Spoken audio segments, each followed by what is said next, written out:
How we doing out there, everybody? Welcome to our 10th week of the term, and it's Sunday during the time which I'm recording the video here, so we're all a little groggy, let's say, from that time change. So hope you all, now that it's Monday, have adjusted to that. It usually takes me a little while. But here we are, and our kind of capstone for our poetry unit is sort of like we did, well, not sort of, but precisely what we did last week with our discussion peer swap for our first analysis essay on those short story selections you guys did for your first essay. Well, now we're going to do it for the poetry analysis essays, which are now graded. Some of us had some trouble with those with formatting. Make sure that, and you all might have said as much in your peer responses. I'll be looking at those discussion posts this week. So you might have told your partner about, faulty formatting, and I've given you guys links to Purdue OWL MLA essay examples if you need those, and other things too. Thesis statement. Kind of the logical flow, the organization, the structure of the essay. Also, don't be bashful to kindly question or suggest to your partner if he or she you feel used an generative AI app. I do use AI checkers on y'all's papers. I try to use a variety to double check and cross check. So, some of your submissions still kind of have that sounds like AI tone. And, if I'm suspicious of that and put it in an AI checker and the detection is, let's say, 20% or higher, well, that's problematic, okay? You could tell me, as some of you have, some of you put in your responses, hey, I use Grammarly as kind of a grammar checker and not as a generative AI.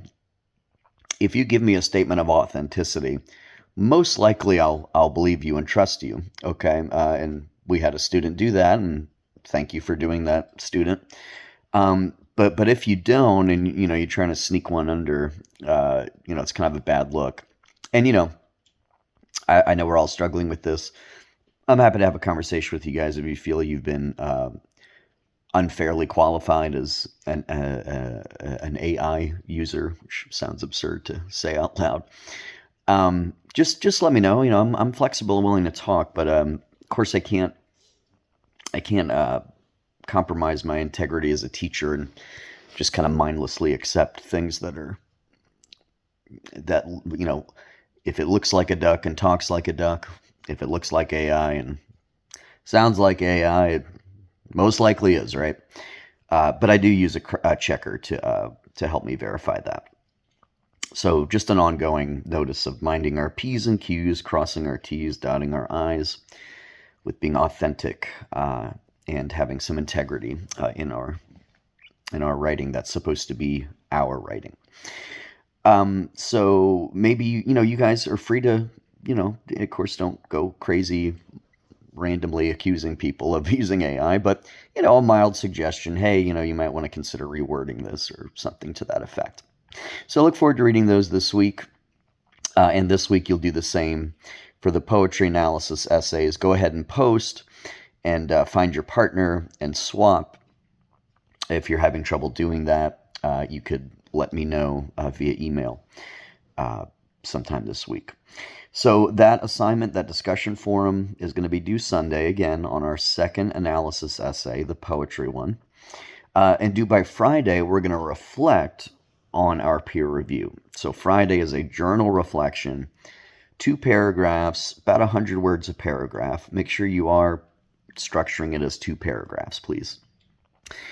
Wherein you're reflecting on your successes, trials, challenges on your peer review on the short story essays. So that's just a space for you guys to kind of reflect, what suggestions from your peer partner did you take? Are there any that you aren't going to consider, or you considered them, but upon further reflection, maybe your partner didn't make the most keen, astute comment, or maybe was irrelevant? You're free to talk about that to some extent in the reflection as well. And then next week, our engagement activity will be another journal on which we reflect on this week's peer swap for our poetry essays. And then next week, we'll get into some one-act plays before we get to our primary focus, our play for our final assignment, our study of A Doll's House by Henrik Ibsen. So we'll get into drama next week after we wrap up with these peer editing activities for our first two analysis essays. So we're marching toward here spring break.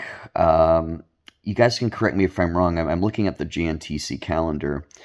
I believe that's end of March, early April. So still a little while for spring break still. But I hope you all are well. I appreciate your feedback and some of your responses. We look to have a successful second half of our course here. And just an assignment reminder before we sign off, it is your peer review number 2, due Sunday in our discussion forum. That is on your poetry analysis essay. And then due by Friday the 14th, so a couple days before, is your journal reflection on last week's peer editing swap on the short story essays. So 2 30-point engagement assignments this week, and we look forward to beginning our drama unit next week. All right, and with that, anything you need, as you know, reach out via email. And I hope you have a good week and that you acclimate to this GD, gosh darn, time change. Peace out. See ya next time.